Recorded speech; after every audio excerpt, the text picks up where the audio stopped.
আমি চকু চিকিৎসা কৰিম। চিকিৎসা মানে ডক্টৰে চকু চাব, সপ্তাহত 3 দিন বা 4 দিন ডক্টৰ বহিব, তেওঁ চাব। যদি কাৰোবাৰ চকুৰ অপাৰেশ্যন কৰিব লগা আছে, কাৰোবাৰ চশমা দিব লগা আছে, অপাৰেশ্যন কৰিব লগা থাকিলে আমি গুৱাহাটীলৈ ৰেফাৰ কৰিম।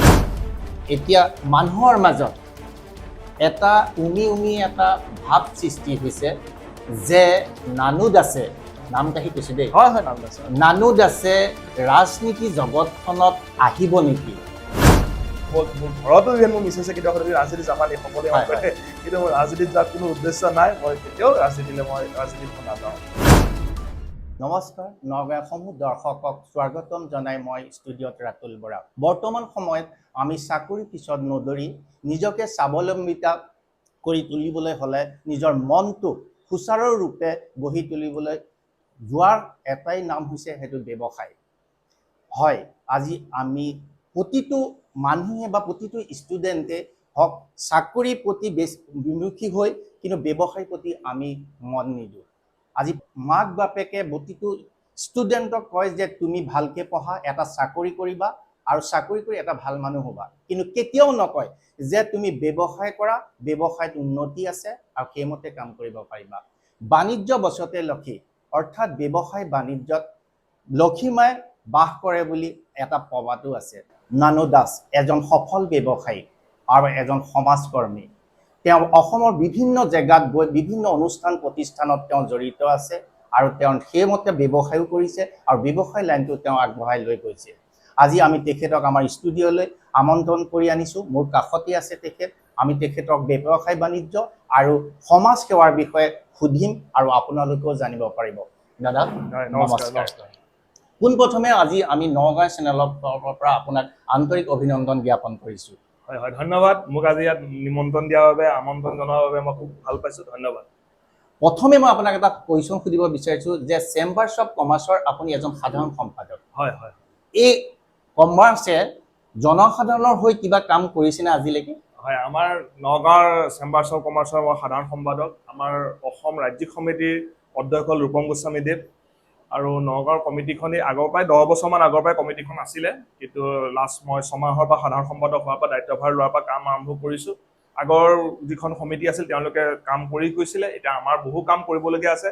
আমাৰ অসমত আছাম চেম্বাৰ্ছ অফ কমাৰ্চৰ মুঠতে 24খন জিলাত আমাৰ সমিতি আছে আৰু সকলো জিলাতে এক্টিভ আৰু সকলো জিলাই কাম কৰি থাকে। তাৰ ভিতৰত আমাৰ মাজতে এখন ৰাজ্যিক সমিতিৰ এখন বাৰ্ষিক সাধাৰণ সভা এখন নগাঁৱত হৈ গ'ল। সেইখন আমি নগাঁৱৰ মানুহখিনি এক্টিভ কাৰণে ৰাজ্যিক সমিতিয়ে নগাঁৱত অনুষ্ঠিত কৰিলে। আমি নগাঁৱত দুদিনীয়া কাৰ্যসূচীৰে সেইখিনি অনুষ্ঠিত হৈছিল। 20খন জিলা আহিছিলে। তাৰ জিলাত আলোচনা হৈছিল যে কোন কোন জিলাবিলাকে কাম কৰে। না আমাৰ প্ৰতিখন জিলাই বেলেগ বেলেগ ধৰণে নিজৰ কাম কৰে।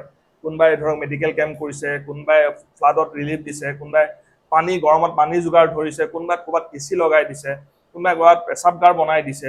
এই ধৰণে বিভিন্ন ৰাইজৰ হিতৰ কাৰণে আমাৰ আছাম চেম্বাৰ্ছ অফ কমাৰ্চে কাম কৰি থাকে। আমাৰো নগাঁৱত সেনেকুৱা ন প্ৰজেক্ট আছে, এইবিলাক আলোচনা হৈছে। আমি প্ৰজেক্ট ল'ম, মানে সেই ধৰণে আগুৱাই যাম। আৰু নগাঁৱত আমাৰ এটা স্থায়ী অফিচৰ বাবেও আমি বিধায়কৰ লগত আলোচনা কৰিছোঁ। বিধায়কে আমাক এটা স্থায়ী অফিচ দিব, সেইটো অফিচো হ'ব আৰু আমাৰ কামবিলাক হ'ব। আমাৰ মেম্বাৰবিলাক আমাৰ বেলেগ বেলেগ জিলাত আপোনাৰ 800, 900, 1000লৈকে আছে। আমাৰ এটা মেম্বাৰ কম আছে, কিন্তু লাহে লাহে মেম্বাৰ বাঢ়িব।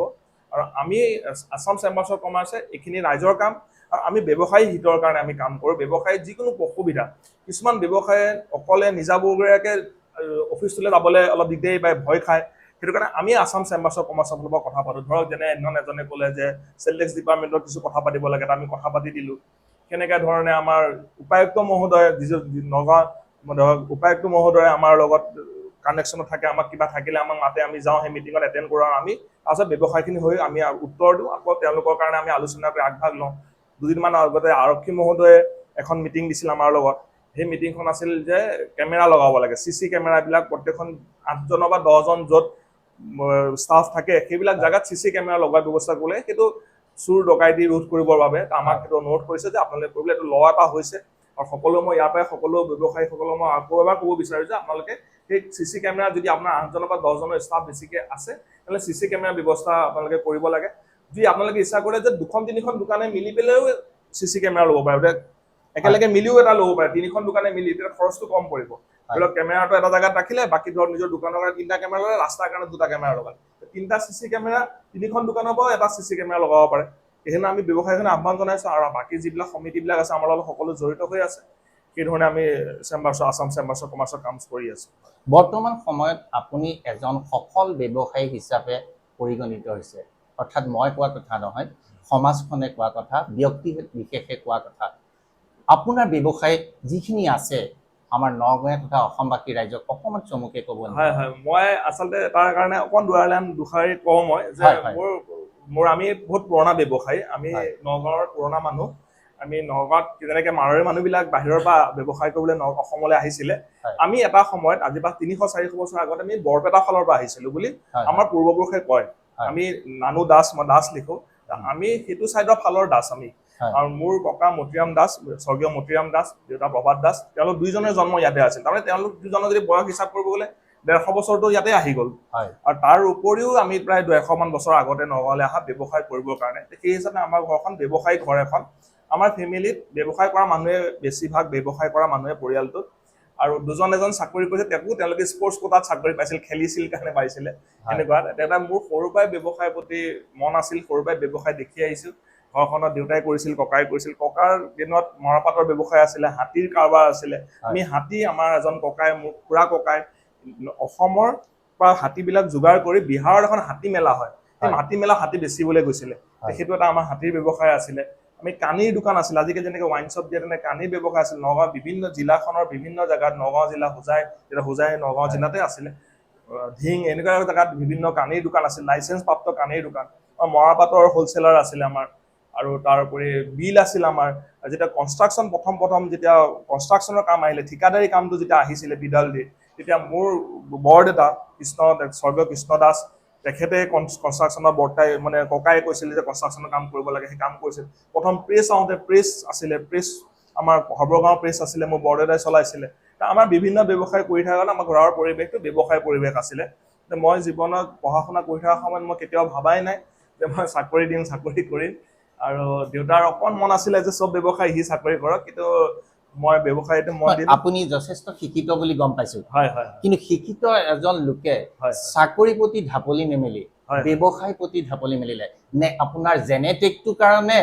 নে নাই জেনেটিকটোতো আছেই ঘৰখনত ব্যৱসায় দেখি আহিছোঁ আগতে দেউতাই কনষ্ট্ৰাকশ্যনৰ কাম কৰিছিল ঘৰত বহুত মানুহ থাকে দেখা পাওঁ তেওঁলোক আগতে বিহাৰৰ পৰা মানুহবিলাক আহে আগতে যেনেকৈ লগোৱাবিলাক আজিকালি ইয়াৰ আছে ভাতাত যেনেকৈ কাম কৰা মানুহবিলাক বিহাৰৰ আছিল আগতে দেউতাহঁতে কাম কৰিলে বিহাৰৰ পৰা 15জন 20জন 50জন মানুহ আহে আমাৰ ঘৰত থাকে তেতিয়া মই এটা বস্তু দেউতাৰ দেখা কৰিছিলোঁ যে দেউতাই সেই কামখিনি কৰি থকাৰ কাৰণে বহু মানুহক সংস্থাপন দিব পাৰিছে আৰু দেউতাই সেই কথাটো কৈছিল যে আজি মই কামটো কৰিছোঁ আমি 100 মানুহ 200 মানুহ আমি সংস্থাপন দিব পাৰিছোঁ সেই সংস্থাপন দিয়াৰ এটা মোৰ মনত ভাৱ আছিল আৰু মোৰ ককাও সামাজিক কাম বহুত কৰিছিলে দেউতাই বহুত সামাজিক কাম কৰিছিল স্বৰ্গীয় প্ৰভাত দাস দেউতাক মুখ্যমন্ত্ৰী মহোদয় সম্বৰ্ধনাও জনাইছিলে দেউতাহঁতৰ এই সামাজিক কামখিনিৰ প্ৰতি মোৰ এটা টান আছিলে মই কৰিবলৈ মোৰ খুব ইচ্ছা আছিলে আৰু মই দেখিছোঁ যে ব্যৱসায় কৰিলে মই সেই ধৰণে বহু পৰিয়ালক মই সহায় কৰিব পাৰিম সেইকাৰণে মোৰ এটা ব্যৱসায় কৰিবলৈ যোৱাৰ এটা ঘৰখনৰ পৰিৱেশটো আৰু এই যিটো সামাজিক কাম কৰা সেইটো মই ব্যৱসায় কৰিলোঁ সেই মানুহখিনিক মই জড়িত কৰিবৰ কাৰণে মোৰ লগত মানুহখিনিক সহায় কৰিবৰ কাৰণে বাকী অনুষ্ঠানখিনিবিলাকৰ লগত আপোনালোকে জানেই যে মই বাকী সামাজিক কাম কৰি থাকোঁ আপোনাৰ মই জনামতে দেই আপোনাৰ ই ৰিক্সাৰ ডিলাৰো আছে হয় মোৰ ব্যৱসায়খিনি হ'ল কি মই তাকে আপুনি সুধিছিলে যে মোৰ ই ৰিক্সা ডিলাৰ আছে আমি ডিলাৰ মোৰ নগাঁৱত আছে আৰু অলপ এটা সময়ৰ আগতে প্ৰায় 10-15টা মোৰ ডিলাৰ আছিল বেলেগ জেগাত ডিলাৰবিলাক আছিলে এতিয়া ডিলাৰবিলাক ব্যৱসায় ট্ৰেণ্ডটো সলনি কৰা হৈছে কিছুমান কথাৰ কাৰণে এতিয়া তাৰোপৰি মোৰ বেটেৰী ডিষ্ট্ৰিবিউটৰশ্বিপ আছে আৰু এটা মোৰ ফাইনেন্স কোম্পানী আছে আৰু মোৰ সকলো কাম Monsoon e rickshaw Monsoon battery Monsoon finance এই ধৰণে আমি আছোঁ কাৰণ মনচুন নামটো হ'ল মোৰ ছোৱালীজনীৰ নাম তাইৰ নামতে মই কৰিছোঁ এতিয়া মনচুন ফাইনেন্সে ই ৰিক্সাবিলাক ফাইনেন্স কৰে মোৰ নিজৰখিনিয়ে নহয় বাকী নগাঁও জিলাৰ যিমান ই ৰিক্সা আছে সকলোৰে ফাইনেন্স কৰে মেক্সিমাম আমিয়ে কৰোঁ 2-এটা আছে বেলেগ কোম্পানীয়ে কৰে সেইধৰণে তাৰ উপৰিও মোৰ এটা বৰঠাকুৰ IS একাডেমী নাম শুনিছে চাগে CS ISৰ কোচিং চেণ্টাৰ হয় সেইটো গুৱাহাটীত আছে আৰু অসমৰ কেইবাটাও জেগাত আছে নগাঁও আমি ফ্ৰেঞ্চাইজিটো আমি লৈছোঁ সেইটো মই আৰু মোৰ মিছেছ ছাৰ MD হয় মোৰ মেছেছে বিশেষকৈ সেইটো চাই মিছেছ প্ৰীতি পল্লৱী বৰা দাস তেখেতে সেইটো চাই মোৰ ঘৰতে হবগাঁও থানাৰ লগত যিটো কাৰেঙৰ বিল্ডিং আছে এই তাতে ওপৰতে সেইটো আছে তাৰ সেইটো কৈছোঁ সেইটোও মই একচুৱেলি ব্যৱসায়টো কৰিছোঁ যিটো সেইটো কিন্তু মই অলপ সামাজিক ৰাইজৰ হিতৰ কথা ভাবিয়ে কৈছোঁ মানে মই দেখিছিলোঁ যে নগাঁৱত বহু মানুহ আছে যোন মানুহৰ দুটা কাৰণত নগাঁৱৰ পৰা বাহিৰত পঠিয়াব নিবিচাৰে বৰঠাকুৰ IS একাডেমী পঢ়াবলৈ খুব বিচাৰে কাৰণ বৰঠাকুৰ আছে এতিয়ালৈকে আৰম্ভ হোৱাৰ প্ৰায় 10 বছৰৰ ভিতৰত কমেও 250জন ষ্টুডেণ্টে হেৰিত মানে উত্তীৰ্ণ হৈছে, চাকৰি পাইছে। এতিয়া এনেকুৱা এটা অনুষ্ঠানৰ লগত জড়িত হ'ব পাৰে মই সুখী হৈছোঁ। আপোনাৰ লগত কথা পাতি তেওঁলোকে মোক ফ্ৰেঞ্চাইজি দিম বুলি ক'লে। ইয়াৰ দিয়াৰ কাৰণটো হ'ল, ভাবাৰ কাৰণটো হ'ল যে তেওঁলোকে যিবিলাক ল'ৰা ছোৱালীবিলাক যিবিলাক নগাঁৱত আছে, বহু ল'ৰা ছোৱালী হয় আৰ্থিক অসুবিধাৰ কাৰণে গুৱাহাটী পঠিয়াব নোৱাৰে। গুৱাহাটী পঠিয়ালে ফিজটোতো আছে, হয় গুৱাহাটীৰ ফিজটো নগাঁৱৰ তুলনাত অলপ বেছি হয়, 1 নম্বৰ। 2 নম্বৰ কি আছে, আপোনাৰ বহুত ল'ৰা ছোৱালী ঘৰ ভাড়াৰ কথা আছে, ঘৰত থাকিব লাগিব, খোৱা বোৱাত খৰচটো বহুত বাঢ়ি যায়। সেইটো কাৰণে তেওঁলোকে সদায় বিচাৰে স্থানীয় জেগাত যদি হয় তেতিয়া কৰিবলৈ সুবিধা পাব। এটা 1 নম্বৰ সেইটো ভাবিলে। আৰু 2 নম্বৰ, বহু ল'ৰা ছোৱালী আছে যোনে ল'ৰা ছোৱালীক গুৱাহাটী নগাঁৱৰ পৰা এৰি বাহিৰলৈ পঠিয়াবলৈ মাক দেউতাকহঁতে ভয় খায়, কিবা বেয়া হ'ব, কিবা অসুবিধা হ'ব। বৰঠাকুৰ হায়াৰ ছেকেণ্ডেৰীখন নগাঁৱত খোলাৰ মেইন কাৰণটো সেইটোৱে যে ইয়াত থাকিলে আমি মানুহক সহায় কৰিব পাৰিম, ল'ৰা ছোৱালীক সহায় কৰিব পাৰিম। আৰু যদি আমাৰ তত্ত্বাৱধানত যদি এজন যদি চৰকাৰীয়াল যদি অফিচাৰ উলিয়াব পাৰোঁ, আমি সুখী হ'ম, ভাল লাগিব। সেইটো মনোভাৱ লৈ কৰিছোঁ। আৰু আমি ইয়াত আৰু এটা আমি নিজাববীয়াকৈ আমি এটা বস্তু ৰাখিছোঁ, দৰিদ্ৰ শ্ৰেণীৰ ল'ৰা ছোৱালীৰ কাৰণে BPLৰ যিখিনি ল'ৰা ছোৱালী আছে তেওঁলোকৰ ষ্টুডেণ্টৰ ফিজটো বহুত কমাই দিছোঁ। এনেই আমাৰ গুৱাহাটীত নিয়ম আছে 2 মাহত বা 3 মাহত ফিজ দিব লাগে। আমি সেইটো প্ৰয়োজন সাপেক্ষে মানুহ চাই পেলাই আমি 6 মাহ 9 মাহলৈকে লৈ যাওঁ যাতে দিয়ক। আৰু তাৰ উপৰি মই নিজৰ ফালৰ পৰা সহায় এইটো এটা কৰি থাকোঁ, এটা ভিতৰুৱাভাৱে, এইটো এটা বেলেগ কথা। সেইটোও চলি আছে। আৰু ইয়াৰ উপৰি মোৰ ব্যৱসায় বুলি ক'লে এইটো এটা ব্যৱসায় নহয়, যিটো মোৰ ককাৰ দিনৰ অলপ পৈতৃক সম্পত্তি আছে। ককাই যেতিয়া ব্যৱসায় কৰিছে, তেওঁ নগাঁৱৰ বিভিন্ন জেগাত পৈতৃক সম্পত্তি আছে। সেই পৈতৃক সম্পত্তিখিনি আজি ককাৰ পিছত দেউতাই পাইছিলে। দেউতাৰ 3জন ককাই ভাই আছিলে, 3জন নে 4জন 6জন আছিলে, 2গৰাকী ছোৱালী। ল'ৰাকেইজনী ভাগ বতৰা যি হৈছিল, দেউতাৰ ভাগৰ যিখিনি আছিল, সেই পৈতৃক সম্পত্তিখিনি মই চাওঁ। সেইখিনি মই চাব লগা হয়, সেইখিনি মই চাওঁ বা মোৰ মিছেছে চায়। সেইখিনি অকণমান নগাঁৱত, সৰ্বগাঁৱত আছে বা ধিংগেত, শান্তিপুৰ, এনেকৈ বেলেগ বেলেগ জেগাত আছে। সেইখিনি চাওঁ। এইবিলাক ব্যৱসায়িক তাত ভাড়া ঘৰ আছে, কিবা কিবি আছে, সেইবিলাক কামো চাওঁ। সেইটো এটা চাব গ'লে ক'বলৈ বেয়া ব্যৱসায়ী লাইনতে পৰে। আৰু এইখিনি অলপ চোৱাবিলাকত আৰু মই ডেভেলপমেণ্ট কৰি থাকোঁ, নতুন দোকান চোকান বনাই থাকোঁ বা বিল্ডিং কনষ্ট্ৰাকশ্যন, তাৰ মাজতে কমাৰ্চিয়েল বিল্ডিং এটা মই বনালোঁ। হয়। এতিয়া অসম তথা নগাঁওবাসী ৰাইজে আপোনাৰ ব্যৱসায় লাইনটো গম পালে। হয় হয়। যেতিয়া আমি এখন আপোনাৰ সমাজ সেৱাটোৰ বিষয়লৈ যাম দেই। হয় হয় হয়। সমাজত আমি যিখন সমাজত বাস কৰোঁ, সেইখন সমাজৰ প্ৰতিজন ব্যক্তি, ৰাজহুৱাই হওক বা ব্যক্তিগতই হওক, যদি আমি সামৰ্থ্য অনুযায়ী অকণমান সহায় কৰিব পাৰোঁ, তেতিয়া মনৰ কোনোবা এটা কোণত অকণমান আনন্দ অনুভৱ কৰোঁ। আৰু সেয়াই হৈছে সমাজ সেৱা। মই জনামতে আপুনি বিভিন্ন অনুষ্ঠান প্ৰতিষ্ঠানত বা সমাজ সেৱাত জড়িত। নানু দাস বুলি ক'লে সমাজ সেৱা কৰা এজন ব্যক্তি বুলি জানে। আপুনি খেল জগতখনৰ লগতো জড়িত। হয় হয় হয়। কেনেকে জড়িত? খেলৰ জগতখনৰ কথা মই ক'ব গ'লে আৰম্ভ কৰিব লাগিব মোৰ মামাৰ নামটো। মোৰ মামাৰ দেউতাক ককা মহিধৰ বৰা, স্বৰ্গীয় মহিধৰ বৰা, ককা অমলাপতিত থাকে এতিয়া নগাঁৱৰ। তেওঁলোক মৌজাদাৰ আছিলে। নগাঁও মৌজাটো আৰু উৰিয়াগাঁও মৌজাটো ককাই চলাইছিলে। মোৰ মামা হ'ল সৰু মামা। মোৰ 3জন মামাৰ ভিতৰত সৰু মামা সুনীল কুমাৰ বৰা। সুনীল কুমাৰ বৰা খুব মোৰ দৰে, আমাৰ ঘৰখনৰ দৰে খুব সামাজিক কাম মামাই কৰিছিলে। মামা এতিয়া স্বৰ্গীয় হৈছে। মামা যিখন এপেক্স বেংক বৰ্ড অফ ডিৰেক্টৰ্ছ আছে, তাৰ মামা বৰ্ড অফ ডিৰেক্টৰ্ছৰ এজন ডিৰেক্টৰ আছিলে। নগাঁও টেনিছ ক্লাব যিটো আছে, যিটোৰ সদায় সভাপতি সদায় আমাৰ জিলা আয়ুক্ত মহোদয় হয়, সেই টেনিছ ক্লাবটো মামাই বহু বছৰ চলাইছিলে, খুব সুন্দৰভাৱে চলাইছিলে। এই মামাই যেতিয়া টেনিছ ক্লাবৰ লগত জড়িত হৈছিল, তেতিয়া মামাই মোক যে খেলাত যোগদান কৰিবৰ কাৰণে মোক জোৰ দিছিলে। আৰু মই এনেই আগতে ঘৰুৱাভাৱে ক্ৰিকেট চিকেট খেলি থাকোঁ যদিও মামাৰ জোৰতে মই আৰু মোৰ মামাৰ ল'ৰাটোৱে আমি টেনিছত জইন কৰিলোঁ। লং টেনিছত জানো যিটো DC কোৰ্টৰ লগত আছে, টেনিছত জইন কৰিলোঁ, টেনিছ খেলিলোঁ। সেই তেতিয়াৰ পৰা মোৰ টেনিছৰ লগত জড়িত হ'লোঁ আৰু টেনিছ ক্লাবৰ লগত থাকি গ'লোঁ। সেইটো ধৰক 92-91 চনৰ কথা। সেইধৰণে মই টেনিছ ক্লাবৰ লগত জড়িত হ'লোঁ। টেনিছ ক্লাবৰ লগত মই ইমান বছৰ মই জড়িত হৈ আছোঁ। আৰু মই এক্সিকিউটিভ মেম্বাৰ। আমি টেনিছ ক্লাবৰ লং টেনিছৰ কাম কৰি থাকোঁ। আমাৰ তাত ছেক্ৰেটাৰী আছে, ৰূপঞ্জন দাস আছে, আৰু সেই ধৰণে সমিতিৰ বিষয়ববীয়াসকল আছে। আমাৰ ক্লাবটোৰ আমি হিতৰ কাৰণে সদায় কাম কৰি থাকোঁ, প্লেয়াৰ্ছৰ হিতৰ কাৰণে। মাজতে লকডাউনৰ সময়ত টেনিছ ক্লাবত অলপ ষ্টুডেণ্ট কমি গৈছিল, আৰু এই টেনিছ খেলটো অকণমান এক্সপেঞ্চিভ গেম হয়। সেইটো কাৰণে আমি প্লেয়াৰ্ছৰ অলপ অসুবিধা পাইছিলোঁ। অসুবিধা পোৱাৰ কাৰণে আমি নিজেই ওলাই গৈছিলোঁ ছেক্ৰেটাৰীৰ সৈতে। আমাৰ লগত ক্লাবৰ মেম্বাৰ আছে কেইবাজনো এক্টিভ মেম্বাৰ। আমি ওলাই গৈ পেলাই স্কুলে গৈ পেলাই আমি ল'ৰা ছোৱালীবিলাক মটিভেট কৰিছিলোঁ যে টেনিছ ক্লাবলৈ আহিব লাগে। আৰু তেতিয়াৰ পৰা অলপ উন্নত হৈছে। এতিয়া টেনিছ ক্লাবটো ভাল পজিশ্যনত আছে। হয়। মই জনামতে দেই, আপোনাৰ যিখন সামাজিকভাৱে জড়িত যিখন কাৰ্যসূচী আছে এখন লম্বা, আৰু যদি মই দৰ্শকসকলক জনাওঁ তেনেহ'লে দৰ্শকসকলে আচৰিত মানিব। আপুনি human rights and social justice ফৰামৰ ডাইৰেক্টৰ হিচাপেও আছে। হয় হয় হয়। মই তাৰ ডিৰেক্টৰ হিচাপে আছে, তাত মোৰ কাম কৰা দক্ষতা দেখি পেলাই তেওঁলোকে মোক ডিৰেক্টৰ হিচাপে দিছে।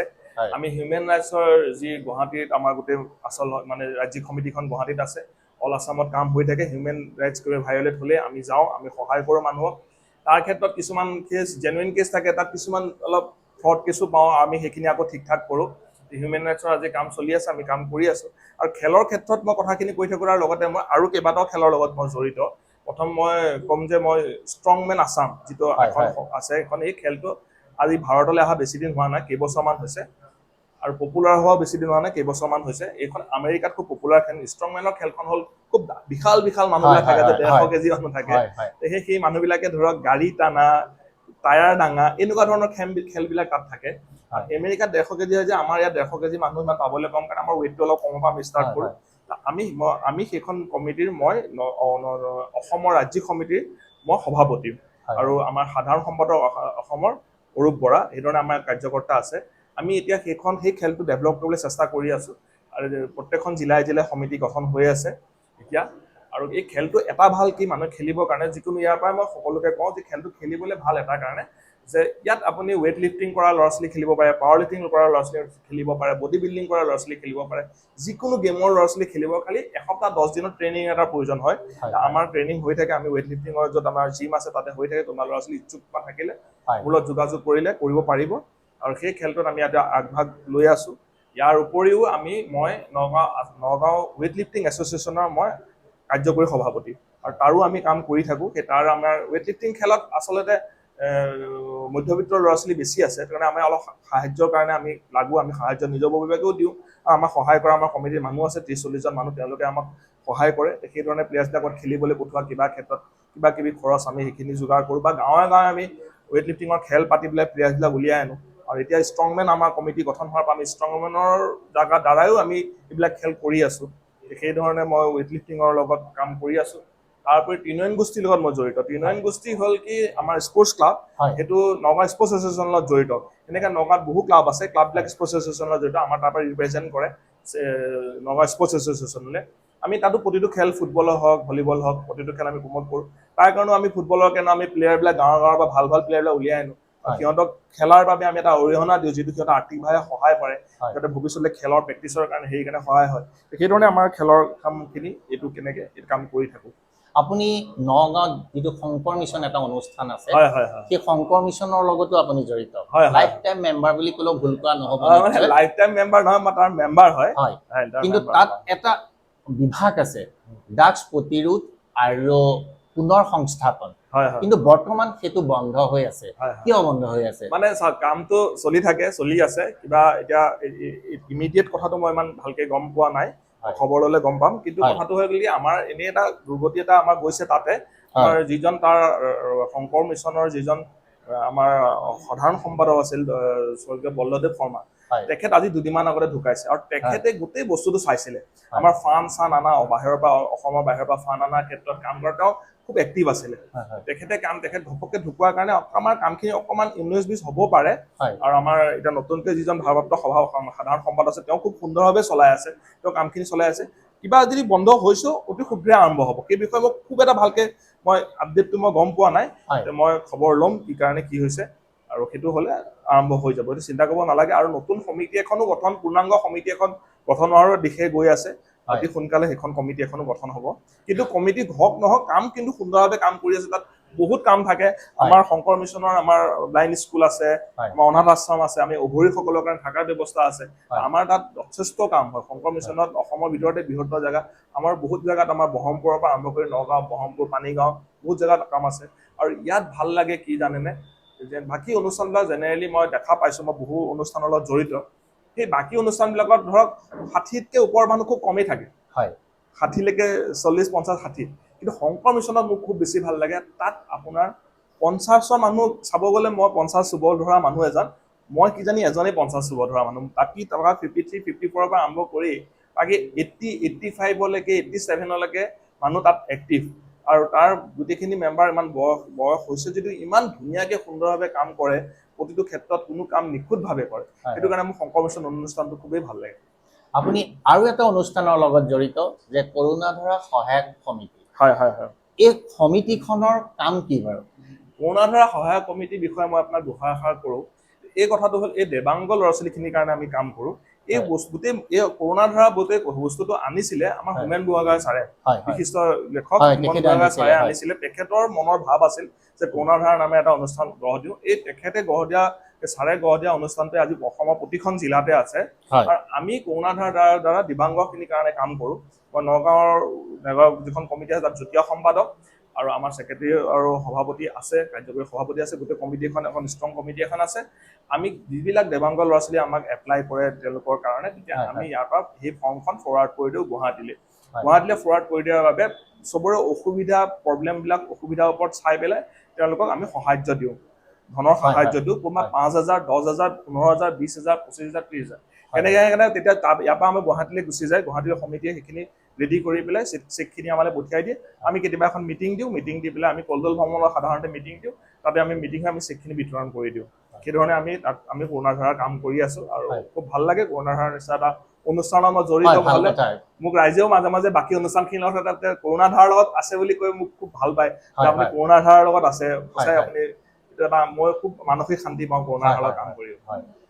আৰু আপুনি নগাঁৱৰ লায়ন্স ক্লাবৰ লগতো জড়িত আৰু বিভিন্ন অনুষ্ঠান প্ৰতিষ্ঠানৰ লায়ন্স ক্লাবে পতা তাত আপোনাক আমি দেখা পাইছো। মই নগাঁও লায়ন্স ক্লাব অফ নগাঁৱৰ লগত মই জড়িত। আমাৰ নগাঁৱত 3টা ক্লাব আছে লায়ন্স ক্লাবৰ। এইটো ক্লাব সকলোতকৈ পুৰণা আৰু এই ক্লাবত সকলোতকৈ বেছি কিজানি মেম্বাৰ আছে। আমাৰ লায়ন্স ক্লাবৰ পৰা আমাৰ কেইবাটাও কাম হয়। এটা বিনামূলীয়া চকু চিকিৎসা হয়। আমি মাজে মেডিকেল কেম্প দি চকু চিকিৎসা, হোমিঅ'পেথিক এখন চিকিৎসক এজনে আমাৰ হোমিঅ'পেথিক চিকিৎসকজনে সদায় আমাৰ ক্লাবতে চাই। আমাৰ ক্লাবটো আছে যিটো আপোনাৰ নগাঁও কলেজৰ পেট্ৰল পাম্পৰ মাজেদি সোমাই গৈ পেলাই ইনকাম টেক্স অফিচৰ লগতে ক্লাবতে আছে, তাতে পায়। আৰু মাজে মাজে আমি গছ পুলি ৰোৱা প্ৰগ্ৰেম লওঁ, তাৰপৰা অনুষ্ঠান কিছুমান কৰোঁ। মাজে মাজে আমি গছ পুলি ৰোওঁ। আৰু ক্লাবৰ সদস্যসকলে নিজৰববীয়াকৈ কিছুমান ল'ৰা ছোৱালীক আমি পঢ়াওঁ। কিন্তু ক্লাবৰ ফালৰ পৰা নহয়, নিজৰ ফালৰ পৰা। ধৰক মই দায়িত্ব ল'লো 2টা ল'ৰা ছোৱালী। আমাৰ ক্লাবৰ মানুহখিনি সেই লায়ন্স ক্লাবৰ মানুহে ভাবে আমি লায়ন্স ক্লাবৰ কামবিলাক অলপ ডাঙৰকে হয়।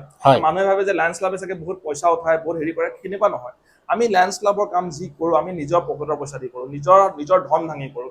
আমি যদি এটা মাজতে আমাৰ যিটো আমাৰ ক্লাবৰ মিটিং আছিলে, আমাৰ মণিপুৰত মিটিং আছিলে ইম্ফলত, আমি ইয়াৰ পৰা গৈছিলোঁ।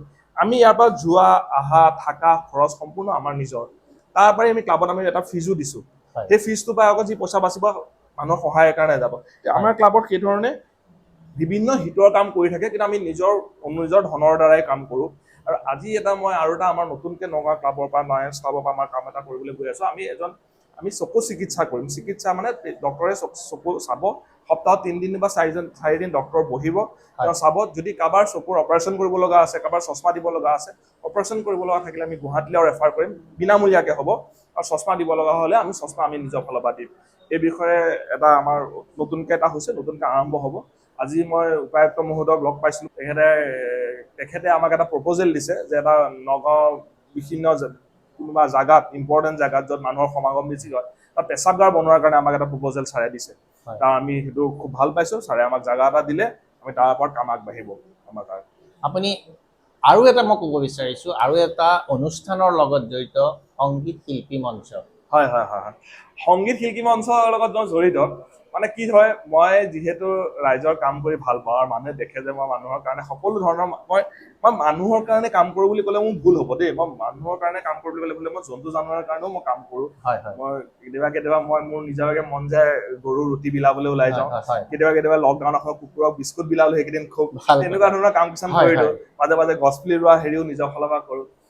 এই মোৰ কামবিলাক দেখি থকাৰ কাৰণে সংগীত শিল্পী মঞ্চলত মই জড়িত হয়, কিন্তু মই সংগীত শিল্পী নহয়। কিন্তু মোক তেওঁলোকে জড়িত কৰিছে, তেওঁলোকে মোক মেম্বাৰ ৰাখিছে। মই প্ৰতি বছৰে মেম্বাৰ ফিজ তাত দিওঁ আৰু তেওঁলোকৰ তাত কিবা থাকিলে মই কওঁ। আৰু সংগীত শিল্পী মঞ্চৰ দ্বাৰা হয় কি, তাত আমাৰ বিধায়ক বিশেষভাৱে আছে। বিধায়কো সংগীত শিল্পীয়ে হয়, তেখেতে ড্ৰাম বজায়। ৰূপ শৰ্মা ডাঙৰীয়াৰ কথা কৈছোঁ। সংগীত শিল্পী মঞ্চৰ পৰা হয় কি, আমাৰ সংগীত শিল্পীসকলৰ যেতিয়া কিবা অসুবিধা হয়, বিপদ আপদ হয়, ঘৰত কোনোবা ঢুকাইছে বা কিবা অসুখ বিসুখ হৈছে, তেতিয়া সংগীত শিল্পী মঞ্চৰ পৰা আমি আৰ্থিক সহায় কৰোঁ। বা আমি যিকোনো এটা সংগীত শিল্পী ৰিলেটেড কিবা এটা অনুষ্ঠান আমি সদায় পাতোঁ। সেই ধৰণে এইখিনি পাতি থকা যায়। তাৰ লগত মই শুভাকাংক্ষী হিচাপে মই জড়িত। মই এইখিনি আৰু এটা কথা সুধিব বিচাৰিছোঁ যে আপুনি বিভিন্ন অনুষ্ঠান প্ৰতিষ্ঠানত আপোনাক প্ৰায় দেখা যায়। সম্বৰ্ধনা জনোৱাও আপোনাক দেখা যায়। এই বস্তুটোৱে এতিয়া মানুহৰ মাজত এটা উমি এটা ভাৱ সৃষ্টি হৈছে যে নানু দাসে নাম কাঢ়ি কৈছে দেই হয় হয় নাম আছে নানু দাসে ৰাজনীতি জগতখনত আহিব নেকি নে তেনেকুৱা এটা তেওঁ পৰিকল্পনা আছে নেকি যে ইমানখিনি সমাজ সেৱা কৰিছে যে এই লাইনটোত আহিব নেকি অহাৰ সম্ভাৱনা আছে নেকি হয় হয় তাকে কওঁ যে মই বিভিন্ন অনুষ্ঠানত বিভিন্ন অনুষ্ঠানত মই সম্বৰ্ধনা জনাই কি হয় মানে মই কিছুমান জাগাত কিবা যে বিপদ আপদ হয় যেতিয়া সেই মানুহখিনি তাত যেতিয়া মই সহায় কৰোঁ তেওঁলোকে কৃতজ্ঞতাবোধ হিচাপে বা মোক ধন্যবাদ হিচাপে তেওঁলোকে যেতিয়া তাত কিবা এখন পাতে মোক মাতে আৰু মোক সম্বৰ্ধনাটো জনায় তেওঁ যিহেতু মই আগতে সহায় এটা তেওঁলোকৰ ধৰক বানৰ সময়ত সাহায্য কৰিছোঁ বা মেডিকেল কেম্প এটা তাত পাতিছিলে যে এনেকুৱা ধৰণৰ কিবা কিবি হৈ থাকে ন জেগাবিলাকত মই কৰি থাকোঁ এনেকে মই মেডিকেল কেম্প আজিলৈকে নিজাববীয়াকে কাৰো কোনো আজিকালিতো বহুত অনুষ্ঠানত মই আছোঁ আগতে মই নিজাববীয়াকে কমেও 15 বা 20টা মেডিকেল কেম্প মই নিজাববীয়াকে কৰিছোঁ আৰু সেইখিনি মোক পাৰ্চনেল অনুৰোধ হয় ডক্টৰখিনিৰ লগত মোক ভাল সম্বন্ধ প্ৰতিষ্ঠৰ মানুহৰ লগতে মোৰ ভাল সম্বন্ধ সকলোৰে লগতে মৰম চেনেহত চলোঁ মেডিকেল কেম্পবিলাক যেতিয়া মই পাতিছোঁ তেতিয়া তাতেও আহোঁ মেডিচিন পৰ্যন্ত মোক ডাক্তৰৰ পৰা পাওঁ 10জন 5জন ডক্তৰ মই মোৰ ৰিকুৱেষ্টত অনুৰোধত তেওঁলোক আহে আৰু তেওঁলোকৰ সামাজিক কাম কৰাৰ এটা মন এটা থাকে এটা সুবিধা নাপায় তেওঁলোকে ব্যস্ততাৰ মাজতে থাকে কোনো প্ৰপ'জেল নিদিয়ে যে মই যেতিয়া প্ৰপ'জেলটো দিওঁ যে কৰিব নেকি আৰু খুব স্বেচ্ছাৰে ওলাই আহে সেই কেম্পবিলাক কৰি থাকোঁ এই কেম্পবিলাকৰ কৰি থকাৰ কাৰণে ধৰি লওক মানুহখিনি হেৰি হয় বুলি আপোনাক মই ক'লো যে মানুহখিনি জড়িত এনে আপুনি ভাবিছে নেকি যে ৰাজনীতিৰ কথাটো মই আহোঁ ৰাজনীতিৰ কথাটো মই সেইটোকে সুধিব বিচাৰিছোঁ যে কোনোবা দলত জইন কৰা তেনেকুৱা আশা আছে নেকি ৰাজনীতি কৰাৰ কথা মোৰ 1% মই ৰাজনীতিলৈ নাযাওঁ মই সামাজিক কাম কৰি যাম জীৱনটো মই সামাজিক কাম কৰি যাম মই মৰালৈকে ৰাজনীতিক দলত মই যোগদান কৰাৰ কথা মই নাভাবোঁ কাৰণ মই এই ধৰণে কাম কৰি মই ছেটিছফেকশ্যন পাইছোঁ আৰু মই কাম কৰি আছোঁ মোৰ যিহেতু বিভিন্ন মানুহৰ লগত চা চিনাকি আছে মোৰ ব্যৱসায়িক বহুত ইণ্ডাষ্ট্ৰী থকা মোৰ বন্ধু আছে বহুত বন্ধু আছে আৰু মই কাম কৰোঁ বুলি ভাবোঁ মই কাৰোবাক কিবা এটা কথা অনুৰোধ কৰিলে সকলোৱে কৰি দিয়ে বিভিন্ন প্ৰাইভেট চাকৰিও মই মানুহক কৈ পেলাই দি আছোঁ প্ৰাইভেট চাকৰি গভৰ্ণমেণ্ট চাকৰিটো দিয়াৰ আজিকালি কথা নাই আজিকালি মেৰিট বেচিছত হ'ব প্ৰাইভেট চাকৰি মেৰিট বেচিছত হ'ব মই ৰিকমেণ্ড কৰি দিওঁ সেনেকৈ মই বহুত চাকৰি কৰি দিওঁ মই যিখিনি কাম মই কৰি আছোঁ মোৰ কেতিয়াও মোৰ আজিলৈকে অনুভৱ হোৱা নাই যে মই এজন ৰাজনীতিত জইন কৰি মই এজন নেতা হ'লেহে পাই আজি তেতিয়া নগাঁৱত যিখিনি আছে বা বাহিৰত অসমৰ যি মন্ত্ৰী আছে যাৰ লগত মোৰ চিনাকি আছে মই তেওঁলোকক মই অনুৰোধ কৰিলে সকলোৱে কাম কৰি দিয়ে নগাঁৱৰ বিধায়কক কিবা এটা যদি মই অনুৰোধ কৰিবলৈ যাওঁ তেওঁ মোক কেতিয়াও না নকৰে MP প্ৰদ্যুৎ বৰদলৈ মহোদয়কো যদি মই কিবা এটা অনুৰোধ কৰিব মানা নকৰে মই মন্ত্ৰীকো মই মুখ্যমন্ত্ৰীও সকলোকে সহায় কৰি থকা দেখা পাওঁ যে কামটো মই কৰি আছোঁ তাৰ কাৰণে মই নাভাবোঁ যে মই ৰাজনীতি জইন কৰিব লাগিব আৰু মোৰ ইচ্ছা নায়েই মই ৰাজনীতি যাবলৈ মই কেতিয়াও মোক বিভিন্ন মানুহে মোক সুধি থাকে যে আপুনি ৰাজনীতি যাব নেকি বিভিন্ন মানুহে সোধে মোৰ ঘৰতো ইভেন মোৰ মিছেছে কেতিয়াও সুধে ৰাজনীতি যাবা নেকি সকলোৱে মোক কয় কিন্তু মোৰ ৰাজনীতিত যোৱাৰ কোনো উদ্দেশ্য নাই মই কেতিয়াও ৰাজনীতিত মই নাযাওঁ আজি মই আপোনাক সুধিলো যে আপুনি ৰাজনীতিত যাব নেকি আপুনি নাযাওঁ বুলি ক'লে কেমেৰা সন্মুখত কৈছে একদম মই কেমেৰা সন্মুখত মই কৈছোঁ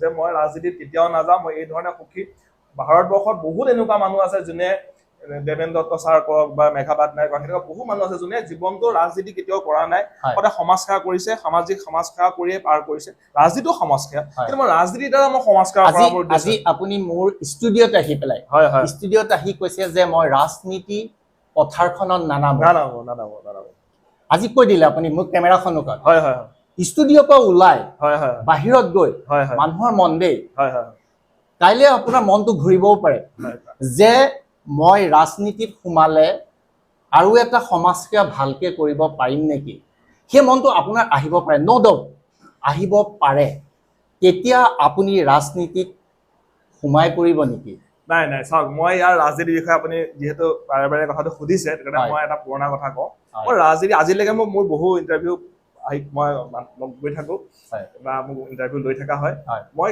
কেতিয়াও ক'তো কথাটো কোৱা নাই যে মই ৰাজনীতিত নাথাকা নহয় মই 95ত মই ৰাজনীতিত জইন কৰিছিলোঁ এটা দলত মই দলৰ নাম নকওঁ দলত মই জইন কৰিছিলোঁ দলৰ মোক সাধাৰণ সম্পাদক দিছিলে 4 নম্বৰ ৱাৰ্ডৰ মোৰ যিটো ৱাৰ্ড সেইটো সময়ত মোৰ বয়স তেতিয়া কিমান বয়স হ'ব আপুনি চাওক 18 বছৰ 19-20 বছৰ বয়স হয় সেই সময়ত মোৰ দলৰ মানুহবিলাকে মোক কোৱালি ছেক্ৰেটাৰী বুলি মোক জোকাইছিলে কাৰণ সেইটো সময়ত বাকীবিলাক 40-50 বছৰীয়া মানুহ আছিল আৰু মই সেই সময়তো খুব সুন্দৰভাৱে কাম কৰিছিলোঁ আৰু মই কিবা এটা কাম কৰিলে খুব ভালদৰে কামটো কৰোঁ মই মন দি কামটো কৰোঁ এই কামটোৰ কাৰণে কোনোবা দুজনে মোক কেতিয়াবা বেয়াও পাব পাৰে কিন্তু মই ষ্ট্ৰিক্ট কামখিনি মই কামটো কৰিছিলোঁ কিন্তু মই এই দলত থাকি মই দেখা পালোঁ যে বাহিৰততো মানুহে দেখে যে এটা দলৰ পৰা সিটো দলত মানুহক বেয়া পায় গালি পাৰে লগ পালে মানুহে সোধে কিয় লগ পালে কি কথা কিন্তু মই তাত দেখা পালোঁ যে দলৰ ভিতৰৰ মানুহকো লগ পালে বেয়া পায় কাৰণ দলৰ ভিতৰতে 2-3টা লবি অপিয়লো সঁচা কথা এটা ইটো লবি এটা লবি মইতো নাজানো মই ইনচেণ্ট আছিলোঁ সৰু আছিলোঁ মই মানুহ প্ৰিয় মানুহ এজন মই সকলোকে লগতে মই সম্বন্ধ বনাই ৰাখোঁ ভাল পাওঁ মই এজনৰ লগত পালোঁ সিজনক লগ পাব গ'লে ইজনে কয় তই তাক কিয় লগ পালি তুমি তেওঁক কিয় লগ পালা, বেয়া কৰিছা, অমুক কৰিছা, এইবিলাক কথাই মই গভৰ্ণমেণ্ট মোৰ সেই যোনটো দলত আছে তাৰপৰা চৰকাৰো গঠন হৈছিলে, মই 2 বছৰমান থাকি পেলাই মই লাহে লাহে এই কথাবিলাকৰ কাৰণে মোৰ এটা মনত এটা কিবা এটা ভাৱ সোমাল যে মই মানুহৰ পৰা আঁতৰিব লগা হৈছে। দলত থাকি মই কাম কৰাটো দূৰৰ কথা, মই মানুহৰ পৰা আঁতৰিব লগা হৈছে। মই যিটো মোৰ মনৰ, মই মানুহৰ পৰা, মই প্ৰকৃতিৰ পৰা, মানুহৰ পৰা, জীৱ জন্তুৰ পৰা মই আঁতৰি থাকিব নোৱাৰো। সেইটো কাৰণে মই তেতিয়াই মই দলৰ পৰা কোনো ৰেজিগনেশ্যন নিদিয়াকে 2-3 বছৰ লাহে লাহে মই আঁতৰি দিলোঁ। সেই দলটো খুব ভাল দল, খুব ভাল কাম কৰিছে, খুব ভাল, কিন্তু মই নিজে খাপ খাব নোৱাৰিলো তাত। সেইটো কাৰণে মই সেই বস্তুটোত মোৰ এটা মনে নিমিলিল, আৰু সেইটো কাৰণে মই এটা বস্তু ক্লিয়াৰ আছে মোৰ মনত যে মই ৰাজনীতিলৈ কেতিয়াও নাযাওঁ। মই এনেকে সামাজিক কাম কৰি যাম জীৱনটো। আৰু ৰাজনীতি দলৰ নেতাসকলকো মই লক্ষ্য কৰিছো, সকলো নেতাই নিজৰ ফালৰ পৰা কাম কৰিবলৈ চেষ্টা কৰে, ৰাইজৰ কাম কৰিবলৈ সকলোৱে চেষ্টা কৰে। কেতিয়াবা গভৰ্ণমেণ্টৰ হাতত পইচা নাথাকাৰ কাৰণে, কেতিয়াবা বেলেগ কাৰণত কাম কৰিব নোৱাৰে বা কোনোবাই কাম কৰিব পাৰে, কিন্তু সকলোৰে ভাল ইচ্ছা এটা থাকে। মই প্ৰতিজন মানুহকে মই নটিচ কৰিছো, চাইছো, আৰু মই যিহেতু সামাজিক কাম কৰো, ৰাজনীতি মানুহখিনিক মই লগ পাই থাকো, মই দেখা পাই থাকো, তেওঁলোকৰ কাম কৰাৰ মনটো মেক্সিমামৰ থাকে, ক'ত দুজন এজন ক'ত থাকিব পাৰে। সেইটো কাৰণে মই তেওঁলোকৰ প্ৰতি মোৰ খুব শুভেচ্ছা আছে, মোৰ ভাল ভাৱ আছে, কিন্তু মই নিজে ৰাজনীতি দলৰ পৰা আপোনাৰ এই গোটেই কথাখিনি অৰ্থ এইটোৱে নেকি যে মই ৰাজনীতিলৈ নাযাওঁ, মই ৰাজনীতিত জইন নকৰো, সেই চেপ্টাৰটো বাদ দি মই সমাজ সেৱা কৰি যাম? হয়, একদম সেইটোৱে চেপ্টাৰটো বাদ দি মই জীৱনৰ কাৰণে সমাজ সেৱা কৰি যাম। যদিহে, হয়, মই যদিহে শব্দটো ইউজ কৰিছো দেই, যদিহে আপুনি আমাৰ ষ্টুডিঅ'ৰ পৰা বাহিৰত গৈ কিবা প্ৰকাৰে পাক চক্ৰত পৰি যদি কোনো ৰাজনৈতিক দলত জইন কৰে, আপুনি কোৱা কথাটো মোৰ কেমেৰাত আবদ্ধ আছে, তেতিয়া মই ভাইৰেল কৰিম, আপুনি বেয়া পাব নেকি? আপুনি এইটো মোৰ দুখিত যে আপুনি সেইটো সুবিধা কেতিয়াও নাপাব। সেইটো আপুনি কৈছে, আপুনি সেই সুবিধাটো কেতিয়াও নাপাব, সেইটো ভাইৰেল নহব। বেলেগ কথা বিষয়ত ভাইৰেল কৰিব পাৰিব, সামাজিক কাম কৰাৰ ক্ষেত্ৰত, মানুহ উৎসাহ যোগোৱাৰ ক্ষেত্ৰত, কিন্তু সেইটো আপুনি সুবিধা নাপায়। তাৰ বাবে মই দুখিত, কাৰণ মই ৰাজনীতিত কেতিয়াও নাযাওঁ। ভাল কথা, যথেষ্ট ভাল কথা। ৰাজনীতি পথাৰখনত, অৰ্থাৎ কূটনীতি পথাৰখনত নগৈ আপুনি নিজস্ব হিচাপে সমাজ সেৱা কৰিবলৈ গৈছে, ইয়াতকৈ আৰু মহৎ কাম একো নাই। ধন্যবাদ, ধন্যবাদ। বহুত ভাল কথা। মই এইখিনিতে আৰু আপোনাক এটা সুধিব বিচাৰিছো যে আপোনাৰ পৰিয়ালৰ বিষয়ে, যে আপোনাৰ কোন আছে? মোৰ পৰিয়ালত এতিয়া সদ্যহতে মোৰ দেউতা ঢুকাইছে আৰু মাও ঢুকাইছে। দেউতা স্বৰ্গীয় প্ৰভাত চন্দ্ৰ দাস দুল বুলি মাতিছিল, দেউতাকো সমাজ সেৱা কৰিছিল, মই কৈছো। মা মীৰা দাস, স্বৰ্গীয় মীৰা দাস। মা মহিধৰ বৰাৰ হেৰি আছিলে, এইটো কথা কৈছো। মাৰ ঘৰ ওচৰতে, নগাঁৱতে। মা দেউতাৰ এটা সন্তানে, মোৰ আমাৰ ঘৰত ল'ৰা ছোৱালী আৰু নাই। আৰু তাৰপিছতে মই বিয়া পাতিলো গোলাঘাটৰ পৰা, শান্তি বৰাৰ পৰা, দীপেন বৰাৰ ছোৱালী, ৰাণী বৰাৰ ছোৱালী, প্ৰীতি পল্লৱী বৰা, পঞ্চী বুলি মাতো। মোৰ সহধৰ্মিনী আৰু মই, আৰু মোৰ মা দেউতা ঢুকোৱাৰ পিছত তেওঁ মোৰ সহধৰ্মিনী, মই আৰু মোৰ ছোৱালী, মোৰ এজনী একমাত্ৰ ছোৱালী বনচুন কাশ্যপ, তাই বাহিৰৰ নাম, আৰু ঘৰৰ নাম হ'ল চান্স। আৰু মোৰ পৰিবাৰৰ কথা মই দুআষাৰ ক'ব বিচাৰো যে মোৰ পৰিবাৰে মোক সামাজিক কাম কৰাৰ ক্ষেত্ৰত যথেষ্ট সহায় কৰে, মোক যথেষ্ট ছাপোৰ্ট দিয়ে। আৰু এটা বিষয় আছে যে মই অলপ মানুহ প্ৰিয় বুলিতো গম পাইছেই, মই মানুহক খাই আৰু খুৱাই খুব ভাল পাওঁ। সেইধৰণে আপোনাক এইখিনিতে ক'ব বিচাৰিছো দেই, আপুনি যে ক'লে খাই আৰু খুৱাই ভাল পাওঁ, আপোনাৰ ফেচবুক পেজত প্ৰায় দেখোঁ দেই যে আলু পিটিকা হওক বা হাঁহৰ মাংসৰ লগত কোমোৰা দি বনোৱা, এইবিলাক বিভিন্ন আইটেম আপুনি কি কৰে ফেচবুক পেজত পেষ্ট কৰে। আপুনি খাই ভাল পায় নে মানুহক খুৱাই ভাল পায়? তাকে মানে কি হয়, ফেচবুক পেজৰ কথাটো, খোৱাৰ ফটোখিনিৰ ক্ষেত্ৰত মই ক'ম, আজি যেতিয়া ফেচবুক খোলাৰ পিছত প্ৰায় 10 বছৰমান আগৰ পৰাই মই খোৱাৰ ফটো চটো দি মই ভাল পাইছিলো, ভাল পাওঁ, ফটো তুলি ভাল পাওঁ। এতিয়া যেনেকে মানুহে খোৱাৰ ফটো দিয়ে, তেতিয়া একেবাৰে মানুহে ফটো নিদিয়ে। মই ফটো দিয়া লৈ পেলাই মোক ভাল পোৱা বন্ধু এজনে এদিন সি আকৌ মানে লিখিছিলে ফেচবুকত দেই, বোলে মই খোৱা ফটো দিলে বেয়া পাওঁ। কিন্তু কথাটো পৰিৱেশটো সলনি হ'ল, আজিকালি বহু মানুহে দিয়ে, আজিকালি এই বছৰটো মানুহৰ মনোভাৱটো সলনি হ'ল চাগে। কিন্তু মই এই ফটো যে দিওঁ, এই দিওঁতে কি হ'ল, মানুহে মোক দেখি পেলাই মোক কোৱা হ'লে তই খোৱা ফটো দিয় বা তুমি খোৱা ফটো দিয়া, এটা মোৰ ইনডাইৰেক্টলি এটা দায়িত্ব টাইপ হৈ গ'ল। খোৱা ফটো নিদিলে মোক মানুহে কি ক'ব বাৰু, মোৰ দায়িত্বটো মই লৈ থকা নাই। সেইটো কাৰণে মই এটা দায়িত্বও হৈ গ'ল আজিকালি, ইনডাইৰেক্ট দায়িত্ব এটা পৰিলে। আৰু মই খাইও খুব ভাল পাওঁ, খুৱাইও খুব ভাল পাওঁ। মোৰ দেউতাও খুব খাদ্যৰসিক আছিলে, দেউতাই খাই খুব ভাল পাইছিল, খুৱাই খুব ভাল পাইছিল। মোৰ বন্ধু সকলো জেগাতে আছে, নগাঁৱত, অসমৰ ভিতৰত, অসমৰ বাহিৰত, বিদেশত। মোৰ দেউতাৰ পৰাই পাইছো সেইটো। আমাৰ ঘৰত যোনেই বন্ধু বান্ধৱ থাকে সকলো আহি থাকে। আহি থাকিলে মই মানুহক প্ৰথম প্ৰপ'জেলটো ভাত সাজতে দিওঁ, 99 মানুহক ভাত সাজ খুৱাই পঠিয়াওঁ। সেইটো কাৰণে আমাৰ ঘৰত এই খোৱা বোৱাৰ ক্ষেত্ৰত এখন সদায় থাকে, সপ্তাহত ডেইলি মানুহ আলহী থাকে বুলি ক'লেও মিছা নহ'ব। খুব এটা মই তৃপ্তি পাওঁ মানুহক খুৱাই। সহায় কৰিও ভাল পাওঁ, তেনেকৈ খুৱাইও খুব ভাল পাওঁ। আৰু ইয়াৰ ক্ষেত্ৰত মোৰ পৰিবাৰে খুব মোক সহায় কৰে। তাই মই যেতিয়া ৰাতি ইভেন আমাৰ এনেকুৱাও হৈছে ৰাতি 11টাত ফোন কৰিছে, গুৱাহাটীৰ পৰা গৈ আছো ভাত খাম, আমি মোৰ মিছেছ আমাৰ ঘৰত সহায় কৰা মানুহ আছে, তথাপি ৰাতিলৈ এইটো মানুহক দিগদাৰি দিব না, বেয়া কথা। মিছেছে অকলে উঠি গৈ ভাত চব্জি খানা বনাই পেলাই খুৱাইছে। সেইটো কাৰণে আমাৰ ঘৰখন খোলা ঘৰ, সকলো বহুত মানুহে মোক কম চিনাকি মানুহ মোক ফোন কৰি আহি আমাৰ ঘৰত খাই যায় বা মই খুৱাওঁ, খুব ভাল লাগে। এইটো এটা মোৰ এটা চখ হয়। এইটো এটা আজি আমাৰ নগঞা চেনেল তথা অসমবাসী ৰাইজে জানিলে যে নানু দাস এগৰাকী কেনেকুৱা ব্যক্তি, তেওঁ ব্যৱসায় আৰু সমাজ সেৱাৰ বিষয়ে জানিলে। প্ৰিয় দৰ্শক, আজি আমাৰ সময় নিজে একেবাৰে কম সময় আছে, আমি বেলেগ এটা অনুষ্ঠানলৈ যাব লাগিব। আজি আমি অনুষ্ঠানটো এইখিনিতে সামৰণি মাৰিব লাগিব, এটা কাৰণে মাৰিব লাগিব যে আমাৰ এটা বেলেগ অনুষ্ঠান আছে। আজি আহি আমাৰ নগঞা চেনেলত আহি তেওঁ যি পদাৰ্পণ কৰিলে সঁচাই ভাল লাগিছে। আৰু শেষ মুহূৰ্তত মই আপোনাক এটা কথা সুধিব বিচাৰিছোঁ, আজি আমি নগঞা চেনেল বেছি দিন হোৱা নাই, অতি কম সময়ৰ ভিতৰত আমি বহু কষ্ট আৰু ঘাট প্ৰতিঘাতৰ মাজেৰে এইখিনি পাইছোঁহি। এই নগঞা চেনেলৰ প্ৰতি আপোনাৰ অভিমত কি? হয় হয় হয় হয় মই ক'ম সেইটো কথা। তাৰ আগতে মই আৰু এটা কথা কৈ লওঁ যে মই দুটামান কথা মই আপোনালোকৰ দ্বাৰা ৰাইজক জনাব বিচাৰোঁ যে মই ব্লাড দিয়া কাম এটাও কৰোঁ দেই, মোৰ নিজাববীয়াকৈ। মই নিজে আজিলৈকে 20, 25, 30 বাৰ কিমান বাৰ হৈছে নাজানো, যাক যেতিয়া লাগে মই ব্লাড দি থাকোঁ। আৰু সেনেকৈ মোৰ মাৰ অসুখীয়া আছিলে, ব্লাড ৰিলেটেড। মাৰ অসুখটো সেইটো অসুখতে মা ঢুকাইছে মেলিনা হৈ পেলাই। মোৰ ব্লাডৰ খুব দৰকাৰ হৈছিলে, তেজৰ। সেই তেজৰ যোগাৰ কৰাৰ ক্ষেত্ৰত মই মানুহক কণ্টেক্ট কৰোঁতে মোৰ হাতত 50জনমান মানুহ আছে আৰু কেইবাটাও অনুষ্ঠান আছে যোনে তেজৰ যোগাৰ কৰে। যিকোনো মানুহক তেজৰ কেতিয়াবা দৰকাৰ পৰিলে মোক কণ্টেক্ট কৰিব পাৰে। এইটো তেজৰ ক্ষেত্ৰত ক'লোঁ। আৰু মাজে মাজে আমি ঠাণ্ডা দিনত হওক গৰম দিনত হওক, আমি ঠাণ্ডা দিনত কম্বল বিতৰণ কৰোঁ আৰু গৰম দিনত আমি কাপোৰ বিতৰণ কৰোঁ। আমি কাপোৰ মানুহৰ এটা জেগাত কাপোৰখিনি বিতৰণ কৰোঁ।